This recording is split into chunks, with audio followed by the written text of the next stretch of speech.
Saya Ustadz Hanan Attaqi menyatakan berbaiat bersumpah mengikuti ajaran akidah. Bismillahirrahmanirrahim.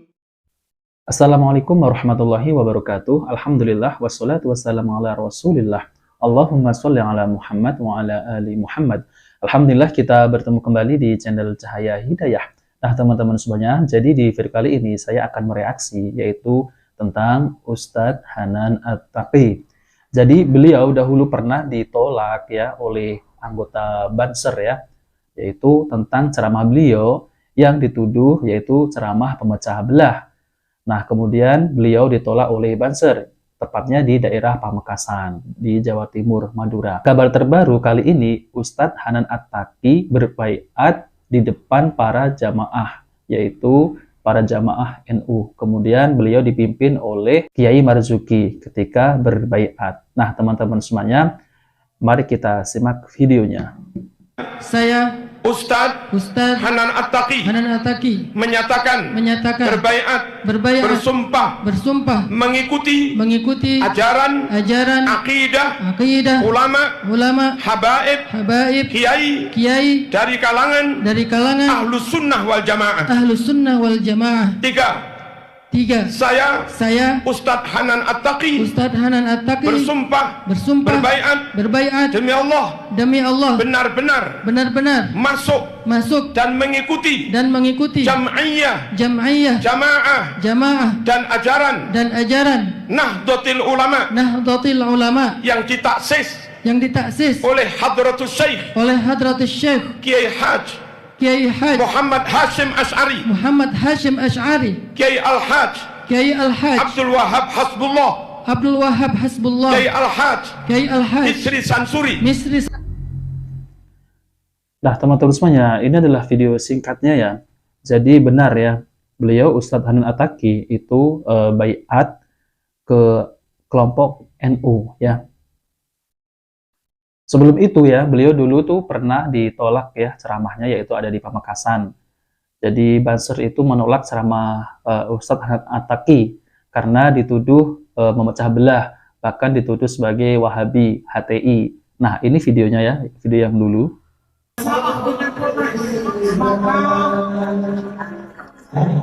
Banser Pamekasan demo ke Masjid Al-Muttaqin ingin bubarkan pengajian Ustadz Hanan Attaqi.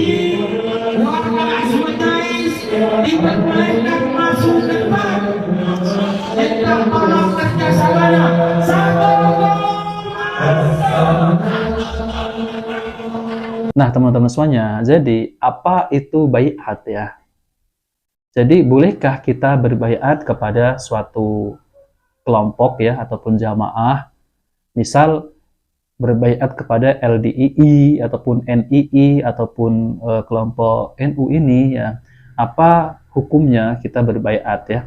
Nah oke teman-teman semuanya, jadi di video kali ini saya akan menampilkan ya, yaitu penjelasan dari Ustadz Zulkarnain Muhammad Sunusi.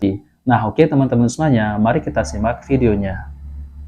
Apa hukum baiat kepada organisasi? Apa itu ciri dari ahlul bidah? Yang tidak diragukan itu ciri dari ahlul bidah. Itu ciri di masa sekarang di kalangan Ikhwanul Muslimin, Hizbut Tahrir, dan kelompok-kelompok yang semisal dengannya. Ikatan loyalitas kepada selain kepala negara. Dan itu tidak diperbolehkan. Baiat itu hanya untuk kepala negara saja. Tidak ada baiat untuk selain kepala negara. Baiat untuk kepala negara atau siapa yang ditunjuk oleh kepala negara sebagai pimpinan pasukan atau wilayah. Nah, itu baiat untuknya itu nggak ada masalah. Jelas ya? Tapi kalau baiat untuk selain kepala negara atau yang punya wewenang wilayah, itu masuk di dalam bidah. Dan itu tidak pernah dikenal. Tidak di kalangan sahabat, tidak di kalangan tabi'in, dan tidak pula di kalangan tabi'ut tabi'in. Baik. Ini cuma antum ini, kita ini hidup di masa banyak terjadi perbuatan-perbuatan mungkar seperti ini. Ya, sebagian orang menganggapnya itu bisa, bagus. Ya, tidak ada masalah. Padahal sebenarnya itu bermasalah dalam agama. Apalagi bai'at ya, bai'at itu sumpah setia. Sumpah setia. Kalau dia sudah melakukannya itu, dia melakukan hal yang diharamkan. Dan dia wajib membayar kafarah sumpah untuk hal itu. Kalau dia tobat, dia harus membayar kafarah sumpah. Maka yang pernah bai'at ke organisasi ini sudah tahu hukumnya haram. Begitu dia tobat, maka dia harus bayar kafarah sumpah. Kafarah sumpah diterangkan di surah Al-Maidah. Fa kafaratuhu it'amu asyrati masakin min awsati ma tut'imuna ahlikum aw kiswatuhum aw tahriru raqabah. Faman lam yajid fa siyamu 3 ayyam. Kafaranya memberi makan 10 orang miskin dari standar makanan yang biasa dimakan oleh keluarga kalian, atau memberi pakaian 10 orang miskin, atau membebaskan seorang budak.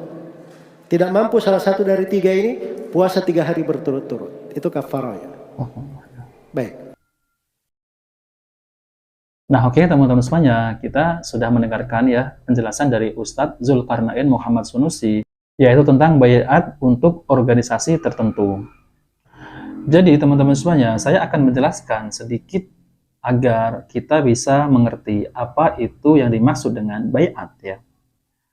Jadi Ibnu Khaldun dalam kitabnya Al-Muqaddimah menyatakan algoritma yang ditunjukkan untuk pemantauan masalah yang disebabkan oleh pencabutan tagihan yang tidak disengaja. Jadi baiat adalah janji untuk taat, seolah-olah orang yang berbaiat itu berjanji kepada pemimpinnya untuk menyerahkan segala kebijakan terkait urusan dirinya dan urusan kaum muslimin, tanpa peduli berkeinginan, pertarungannya, serta taat kepada perintah pimpinan yang dibebankan kepadanya, suka maupun tidak suka. Muqaddimah Ibnu Khaldun, halaman 108.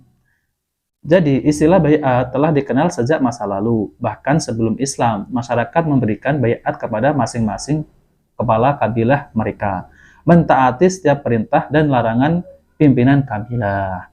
Ketika Rasulullah Shallallahu Alaihi Wasallam diutus, setiap orang yang masuk Islam membaiat beliau.